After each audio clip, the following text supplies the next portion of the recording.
Everybody, welcome to CLATPOINT. So Riti Sen Gupta, our CLATPOINT student from Praram batch, has cleared NLSAT and she has got a great rank of AIR 14. This was your first attempt, Riti? Yes, ma'am. This was my first attempt. She has cleared this exam in her very first attempt. And we at CLATPOINT are not at all surprised because we always knew the potential that she has. But now, Riti, I'd ask you some things for our viewers so that other students who are preparing for the exam can have some guidance from you. So, Riti, Yes, first ma'am. of all, can you introduce yourself, please? Like, what is your background, educational background, and what have you studied till now? And the basic introduction. Sure. Sure, ma'am. So I've done my schooling from Delhi. I graduated with history honors from St. Stephen's College, Delhi University, in 2020 itself. Then after that, as a humanities grad, one thinks of what possible options there are, which is why, law was always there in the back of my mind, but given that, and I had instead taken up a 3-year degree, that was out of the mix of options. And I pivoted towards the development sector a little bit. So I worked in, organizations that focus on social impact for some time. And I did sit for the UPSC as well, which did not work out. But I somewhere at the back of my mind, I was interested in law. I mean, I loved reading about all kinds of social affairs, geopolitical events, and just the way in which, the law ties into all of our everyday lives, which Right. is why when the NLS came out with an exam that offered a 3-year degree as well, in LLB, I really wanted to sit for it, which is why this was my first attempt in 2024. And fortunately, I was able to secure the seat, ma'am. That's great. So, Riti, how did you manage your see? Whenever we sit for any exam, there are a lot of ups and downs. It's not a straight line that a Right, aspirant walks in. It's a right. very roller coaster, and there are a lot of emotions. There is obviously a pressure. It may be a family pressure, or it may be self-inflicted pressure that we all inflict ourselves to. And then Absolutely. also a sense of competition of what my friends are doing. Oh, he or she has achieved this, and I am preparing for an exam. Nahi hua to kya hoga? With all of those thoughts, with all of those ups and downs and emotional roller coasters, how did you cope up? Ma'am, I would honestly say that I know it sounds very cliched, but the best way to do it is to just focus on your own journey. I mean, for my sake, I knew that, the kind of FOMO one can get on social media is crazy because everyone's, always living their best lives and everyone's highlights are up. So I'm not on social media. I took that honest decision in 2019 itself. So, which is why I think that has helped my mental sanity a bit.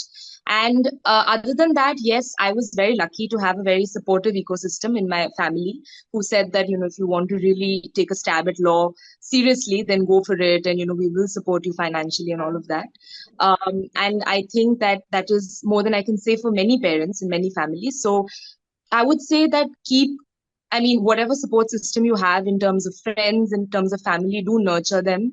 And they will really help you with all the mental stress because NLSAT is a very unpredictable exam in the sense that there are very limited seats and there are many layers of reservation as well, which kind of makes it even more difficult. I mean, for me as a general candidate outside Karnataka, I didn't know where I would land up. So, and this was the only law exam I sat for, which is what I don't recommend. I think it's always good to have backups of, with other law exams. But for some reason, I don't know. I just said that, it's either this or nothing. And thank God it worked out because I don't know what I'd be doing otherwise. But yes, ma'am, I think it is important to be grounded. Yeah. Yeah.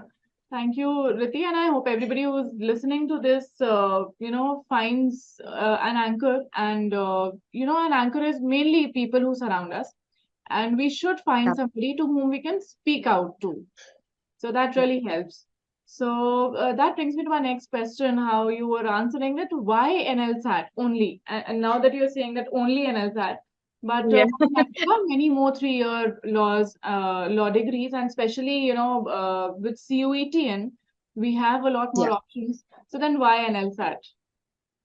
Absolutely, ma'am. I think the thing is that I've always had some kind of math phobia, quant phobia.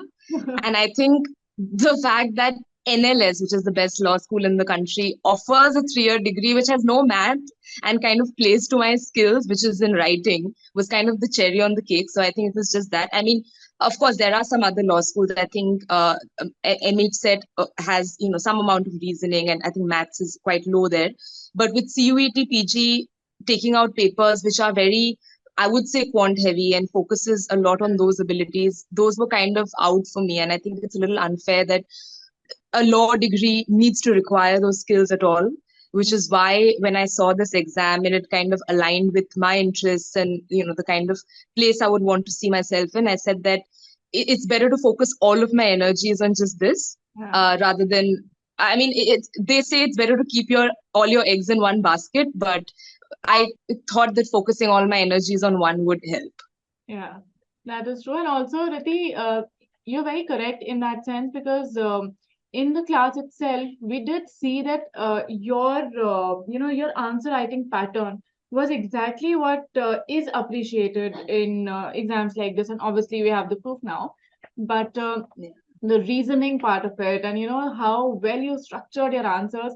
In Thank fact, you, the ma'am. other day I was already showing your answers to the next batch that is in there, and I was showing them that, see, this is how you structure your answer. This is Riti, she was a student, and that is how she wrote. And it's just, I love Thank you reading so much, ma'am. your That's very humbling to hear, ma'am. I always look forward to your classes, as I told you. I used to be like, when is the legal awareness class coming? I just want to go for that. So thank you so much for that. That's very touching. It was all your hard work, Riti. Thank you so much. So, Riti, now coming to the strategies and the sources that you used. So, for part Yeah. A of the exam, how did Yeah. you strategize your, preparation, and what are the sources that you, took help from? So, ma'am, very honestly, I would like 90% of my part A was from the classes itself. Like there are the RC classes and the CR classes, which immensely helped in just concept clarification because oftentimes, even when we're, let's say, voracious readers or we like reading and everything, we don't often know the difference between an inference and things like that.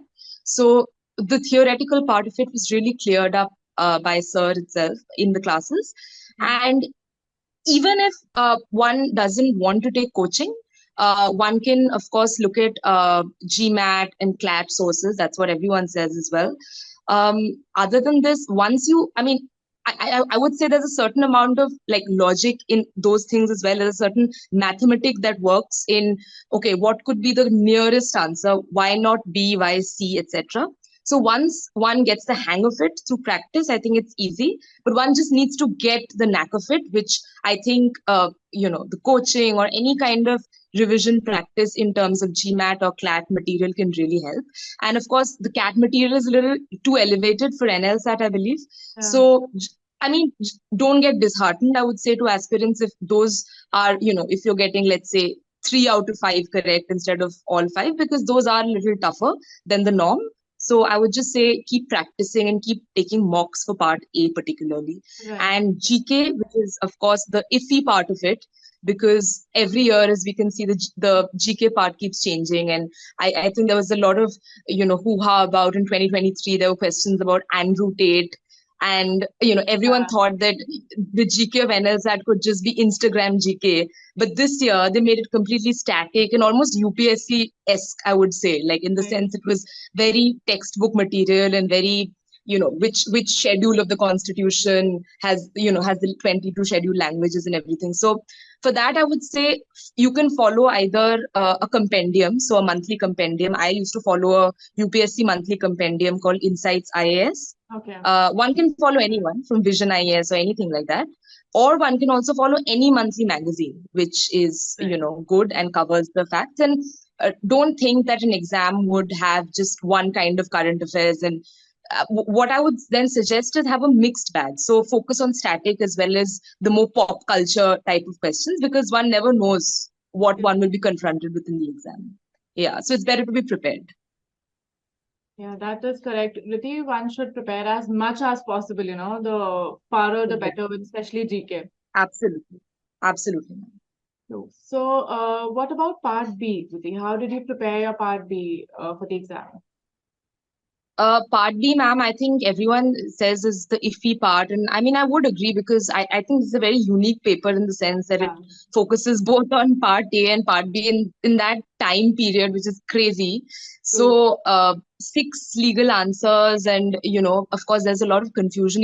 There was a confusion in my mind with regard to whether legal jargon should be dropped, and whether acts. And I remember quoting a few acts and stuff in my answer. Then I remember you telling me that this is not what they're looking for. So, I think they get put off by those kind of responses because they're like, why are you coming to law school at all then if you Right. already? So I would suggest focusing on a lot of cases, like whether it's an IPR case or whether it's an environment versus development case or Right. whether it's any kind of defamation case. I remember you made us do a quantum of those cases, and just deconstructing the cases, keeping like and being very unemotional about the case and taking whichever side you want, not for how emotional you can be about it, but how many facts or reasons you can discern for it is the reason, is should be the metric.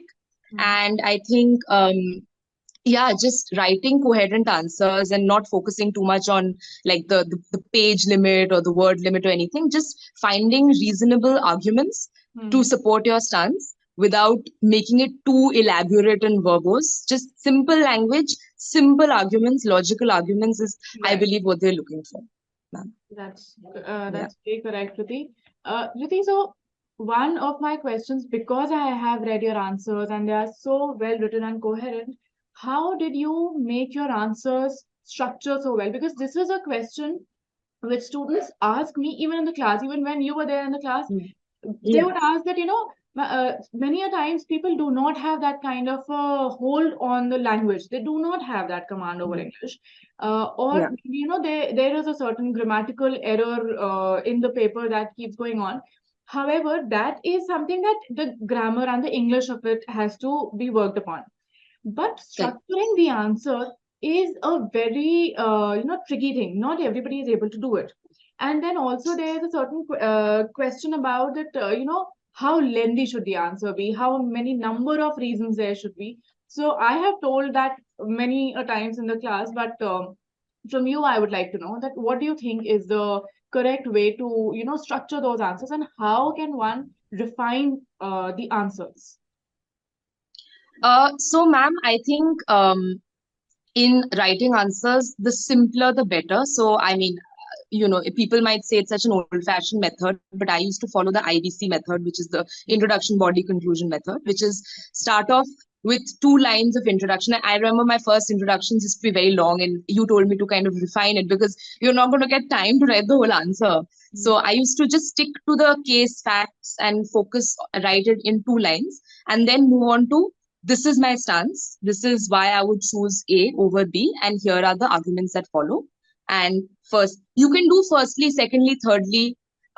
Honestly, many people also say that don't use firstly, secondly, thirdly in every answer because it gets Yeah. monotonous for the person who's reading it, which is why I used to like use some other methods sometimes, moreover, further kar liya, aise karke. On the other hand, aise karke, you can also do it. And always, no matter how short the conclusion is, there has to be a conclusion. Right. Even if it is for these reasons, I would like to support A over B, even if you don't have time.